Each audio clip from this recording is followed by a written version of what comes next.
Welcome to குட்டீஸ் கதைகள். Hi குட்டீஸ், கவிதால கதைப்பெட்டியோட கதை சொல்ல வந்துட்டேன். இன்னைக்கு கதைப்பெட்டி அர்த்தம் திறந்தனா அதுல விழியன் மாமா எழுதின ஒரு சுவாரஸ்யமான கதை கிடைச்சது. அந்த கதையா? இருங்க. தீபாவளிக்கு நம்ம எல்லாம் அழகழகா துணி எடுத்து போட்டுக்கிட்டோம்ல, அது மாதிரி ஒரு யானைக்கு நல்லா துணி தைச்சு போட்டுக்கணும்னு ஆசை வந்துருச்சு. சிறப்பான ஆடை உடுத்தணும்னு. அந்த கதை தான் இப்ப பார்க்க போறோம். ஒரு மகாராஜா போர்ல ஜெயிச்சுட்டு வந்துட்டாரு. அந்த போர்ல அவர் உயிர் தப்பி ஜெயிச்சதுக்கு காரணமே அந்த போர் யானை தான். அது பேர் என்ன தெரியுமா? சீரா. சீரா சீரா சீரா சீரா. யானைக்கு பேரு சீராவா அப்படின்னு தானே யோசிக்கிறீங்க? ஆமா, அந்த யானையோட பேரு சிரஞ்சீவி வதனார். ஆனா பேரு ரொம்ப அதர பழசா இருக்கு.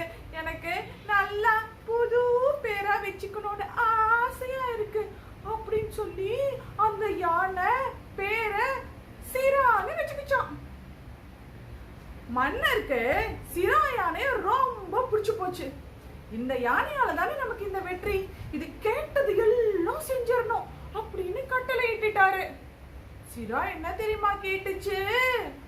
எனக்கு அழகா பார்க்க சும்மா பழன்னு அருமையான துணி தைச்சுக்கணும் அப்படின்னு சொல்லுச்சு. பூனைக்கு துணி தைக்கலாம், யானைக்கு எப்படி துணி தைக்கிறது அப்படின்னு தானே யோசிக்கிறீங்க. அந்த நாட்டுல எல்லாருமே அப்படித்தான் யோசிச்சிருக்காங்க. ஆனா அது உறுதியா சொல்லிடுச்சான், எனக்கு நல்லா மஞ்சள் நிறத்துல அப்படியே மேல் சட்டை, அதுவும் தலை வழியா நான் போட்டுக்கணும். அப்புறம் நல்ல பின்னங்கால் வழியா எனக்கு பேண்ட் வேணும் அப்படின்னு சொல்லியிருக்கு. யானைக்கு பேண்டா அப்படின்னு யோசிச்சிருக்காங்க. வேற வழி.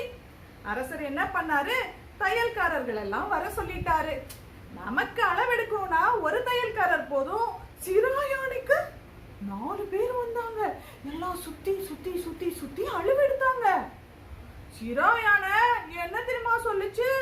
இங்க பாத்துக்கங்க, பேண்ட் நல்லா ஜீன்ஸ் துணியில வேணும் அப்படின்னு சொல்லிருச்சு. ஜீன்ஸ் துணியில பேண்டா எத்தனை மீட்டர் அப்படின்னு எல்லாரும் உட்கார்ந்து யோசிக்க ஆரம்பிச்சிட்டாங்க. எல்லாம் சரி, அரசர் சொல்லிட்டாரே, என்ன செய்ய முடியும் அப்படின்னு அளவெடுக்க ஆரம்பிச்சுட்டாங்க.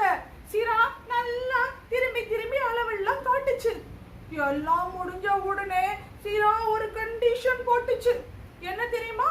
அதோட மேல் சட்டையில 5 நட்சத்திரங்கள் இருக்கணும் அப்படின்னு சொல்லுச்சு.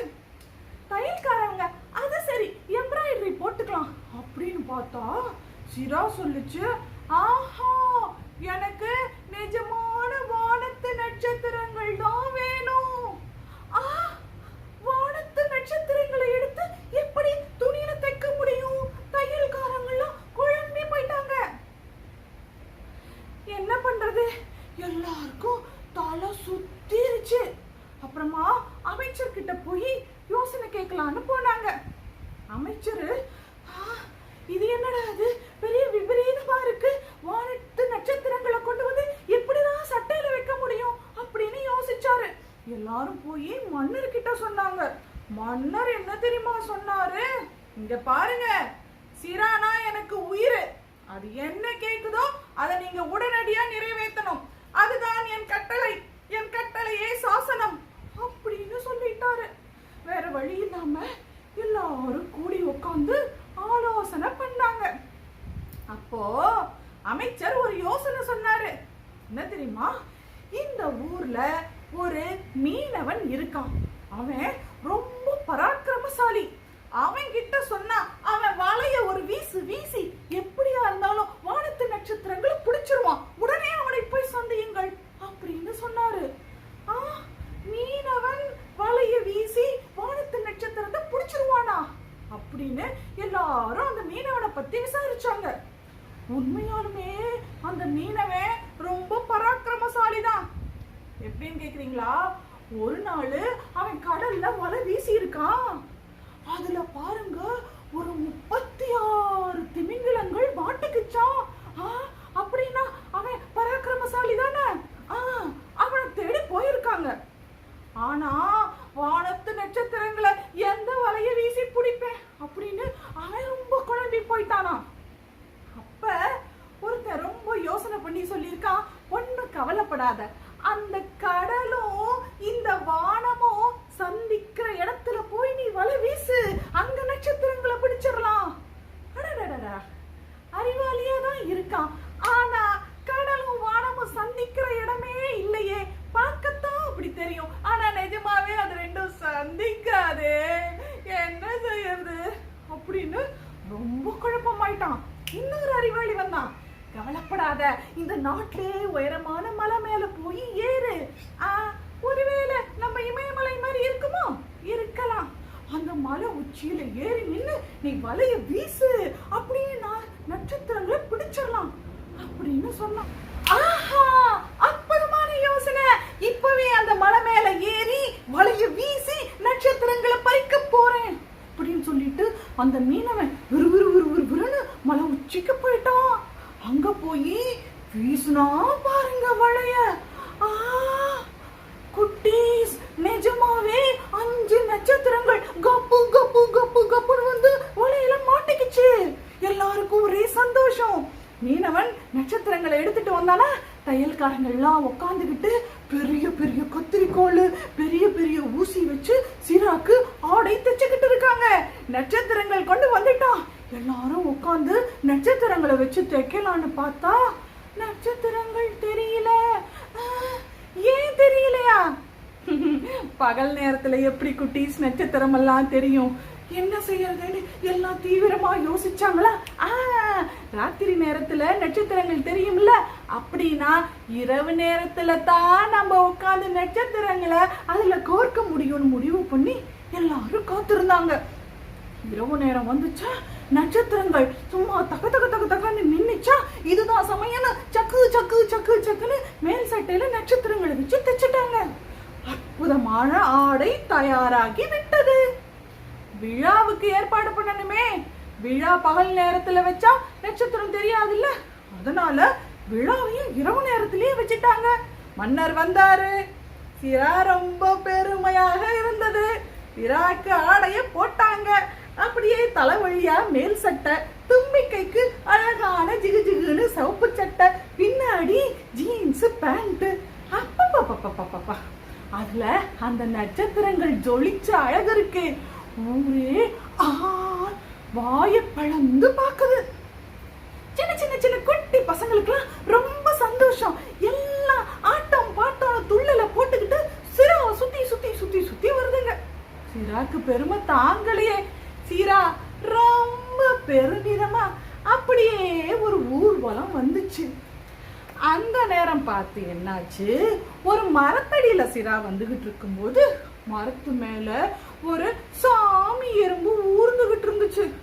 ஊர்ந்துட்டு போன சாமி எறும்பு சிராவை ஆச்சரியமா பார்த்தது தொப்புன்னு சிராவோட தலை மேல வந்து விழுந்துருச்சு. விழுந்தது சும்மா இருக்கலாம்ல, அப்படியே ஊர்ந்து வந்து சிராவோட காதுக்குள்ளார போயிருச்சு. சிராவுக்கு கூச்சம் தாங்க முடியல. குறு குறு குறுன்னு இருந்துச்சா, சிரா அப்படின்னு அப்படியே உடம்ப சிலுத்துச்சா. நட்சத்திரங்கள்லாம் தொப்பு தொப்புன்னு கீழே விழுந்துருச்சு குட்டீஸ். சிரா ரொம்ப வாடி போச்சு. சிரா மட்டுமா, அங்க இருக்க குழந்தைங்க எல்லாரும் ரொம்ப கவலையா இருந்தாங்க. சிரா, ஐயோ என் ஆடையில அந்த நட்சத்திரங்கள்லாம் கீழே விழுந்துருச்சு, திரும்பவும் இதெல்லாம் என் ஆடைக்கு வருமா அப்படின்னு ரொம்ப கவலையா கேட்டுச்சு. அப்போ அந்த நட்சத்திரங்கள் பேச ஆரம்பிச்சிருச்சு. நட்சத்திரம் கேட்டுச்சு சிராவை பார்த்து, நாங்க திரும்பவும் ஆடைக்கு வரோம், ஆனா நீ குழந்தைகள்கிட்ட அன்பா இருப்பியா? ஓ, இருப்பேனே. சரி, நீ குழந்தைகளுக்கு தினமும் கதை சொல்லுவியா? நிச்சயமா சொல்வேனே. அப்படின்னு சிரா சொன்ன உடனே எல்லா நட்சத்திரங்களும் குபீர்னு பறந்து வந்து சிராவோட ஆடைய பற்றிக்கிட்டாங்க. எல்லாரும் சிராவோட ஆடையில எப்பயுமே இருந்தாங்க. சிரா இரவு நேரத்துல அப்படியே மின்னிக்கிட்டு குழந்தைகளுக்கு கதை சொல்ல ஆரம்பிச்சிருச்சு. இந்த விஷயம் பெரியவங்க யாருக்குமே தெரியாதான், எல்லாம் சின்ன பிள்ளைங்களுக்கு மட்டும்தான் தெரியுமா. சின்ன பிள்ளைங்க சிரா கிட்ட தினமும் இப்படித்தான் வந்து கதை கேட்கிறாங்களா. இந்த கதை எழுதினார்ல விழியன் மாமா, அவர் கூட அப்படித்தான் ஒரு நாள் சிரா கிட்ட போய் கதை கேட்டுட்டு வந்து அப்பதான் இந்த கதை எழுதியிருக்காரு. பிடிச்சிருக்கா? பிடிச்சிருந்தா உங்க கற்பனை கலந்து சிராக்கு இன்னும் அழகழகா துணி தைச்சு போடுங்க. முடிஞ்சா சூரியனை கூட கொண்டு வந்து அதுல வைங்க. யார் வேண்டான்னு சொன்னா? கவிதாத்த குட்டீஸ் கதைகள் மட்டும் பிடிச்சிருந்தா வீடியோ லைக் பண்ணுங்க, ஷேர் பண்ணுங்க, கமெண்ட்ஸை மறக்காம பதிவு பண்ணுங்க. நிறைய கதை கேளுங்க. உங்க கற்பனை திறன் சிறகை விரித்து பறக்க